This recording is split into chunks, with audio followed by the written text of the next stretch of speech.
Today we'll talk about how can you enable this sign or know how you can do that on your Reddit app. So all you have to do, so you just go above this photo, you click on it here. So when you click on it, it's going to show for you a list like this. Then all you have to do now, you just click here on settings here. So when you click on settings, it's going to take you to this list. Then all you have to do now, you just go down here. So and you come here to increase text size, click on it.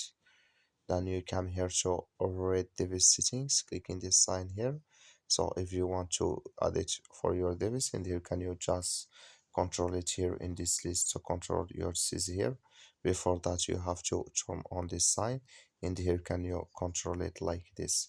So that's all you have to do to choose or select your uh, texts here in this list. That's all you have to do. Thank you for watching. Don't forget to support us by liking and subscribe.